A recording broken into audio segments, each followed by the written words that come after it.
Chaos engendered the Demiurge, and the Demiurge was recognized as the only god. From chaos came the Demiurge, and the Demiurge was recognized as the first god of the cosmogony. To engender is not like creating. To engender is like generating. To generate is like causing the effect. The cause is chaos, and the effect is the Demiurge. The Demiurge, unlike chaos, has a humanoid form. We are in the image of the Demiurge, but we came from chaos. The word Demiurge means God. God who comes out. God who is born. The birth of a god is therefore not a Christian exclusivity, but of many myths. This implies that there is a beginning, contrary to those who believe that God is without a beginning. No one created him, certainly, but the beginning is necessary, especially if time exists. Time is therefore also an invention, like everything that exists is an invention. Space, time, dimension are primordial inventions. In mythologies, dimensional space-time are titans. Titans are the fathers of the gods. Mythical gods come from titans, an evolution of these titans towards a humanoid form. Titans look like stars, like the sun, planets, asteroids, comets, and satellites. They have a colossal shape and mass. Titans are colossi, except for the titans who represent an idea rather than a form. This is the case of dimension, time, space, and even chaos. Chaos is an idea in which we do not know what is contained there. This is why we say that everything comes from chaos. The unconscious is chaos. We do not know what is contained in darkness, but everything comes from darkness. Why? Precisely because it is in darkness that ideas and inventiveness take shape. What emerges is a new invention, a new creation. Chaos is the only ideology that knows no kinship. Chaos is the father of itself. It has always existed, and even unconsciously. Everything that exists comes from chaos. Light is the opposite idea of chaos. If chaos is the beginning, light is its end. At the end of the world, light will reign, leaving visible all the ideas that were enclosed in chaos. Light is eternity in the sense of the future. Chaos is eternity in the sense of the past. If I go back to the past, I go back to chaos.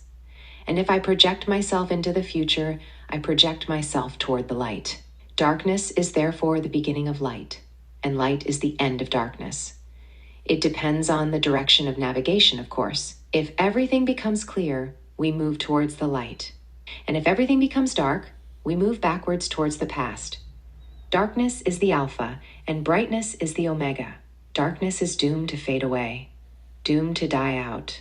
Because darkness is precisely the idea of failure, the idea of extinction. That is why we are not progressing towards it. The proof is that our civilizations have evolved. Our civilizations are no longer what they were since the dawn of time. Today we have electricity, futuristic cities, means of transport other than horses, etc. In the dark we see nothing, so we lack everything. In the light we see everything, and so we lack nothing. It is only once we have entered the light that this darkness fades. The beginning is doomed to fade away to make way for eternity. The purpose of eternity is light. Once in the light, secrets will no longer exist. Mysteries will no longer exist. Because everything will have become clearer. Everything will be known. And so everything will return to God, the God of light. In the dimension of light that leaves no room for the unknown. The unknown is locked in the dark, where we do not see. The dark is hidden. The light does not hide. The light shows itself. In the light, everything is visible. In the darkness, everything is hidden. Nothing is visible. The end of chaos will give us access to order, because in the light lies order, and in chaos lies disorder. In the light lies consciousness, and in our darkness lies our unconsciousness. The purpose of chaos is therefore to give everything to the light, so that light may be queen. Like a sun that swallows a black hole, the black sphere versus the sphere of light. Is it possible? Mayuri achieved it in Bleach. He became light, erasing darkness and everything that is black. Strong light dazzles the eye, making it blind. Through dazzle, light blinds vision, and through darkening, darkness puts us to sleep. Light burns and darkness cools. This is why we associate the element of fire with light and the element of ice with darkness. This is how space in the universe is mostly cold. with temperatures around 0 degrees Kelvin, in spaces where there is hardly any light. The Demiurge, to return to the initial subject, is a negative word that qualifies God. I say negative because the god Demiurge is the devil, nothing to do with the idea of good and evil, but associated with the demonic power of a tyrant. We think badly of him because he is a power that is at the origin of creation, and a power that cannot be explained. Because he was born, we followed. He is therefore the master of the world, the master of chaos. And unlike chaos, which is like the black oil of the underground, the Demiurge is white as an egg.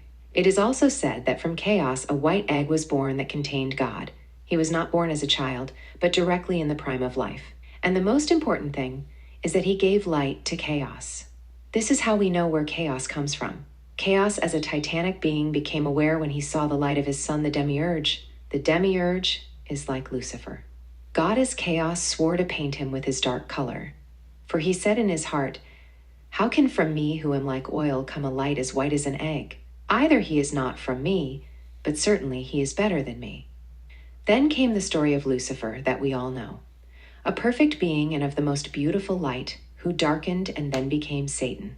His alter ego, or double Jesus, is also described as having had a perfect journey.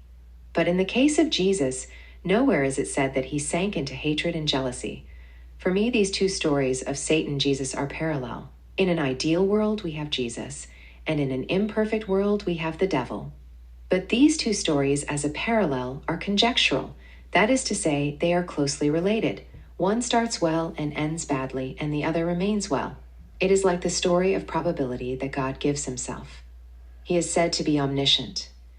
But not knowing where his son will end up, he gave himself two possibilities on his path. And these two paths are Satan and Christ. He was sure of one thing, that the son would start well, but he was not sure of the rest. That is to say, the destiny that the son would give himself, either end well or end badly, either become God or become the devil. But the Father greatly influenced the Son to give him his vision of the facts. It is in this sense that for me, Jesus and Lucifer are the same person. I like to call him Samael because he is intelligent. Samael's crime was to have been too smart, maybe smarter than his father, hence the tricks and the unhealthy intentions of the father. In any case, whether he ends well or badly, it is his choice, because he is the true God. Telling humans that Satan is bad, just, or good is only to make him anxious. Satan is neither good nor bad, but like God, he does what he pleases. He is free and even the freest among us, the only one, the Iblis.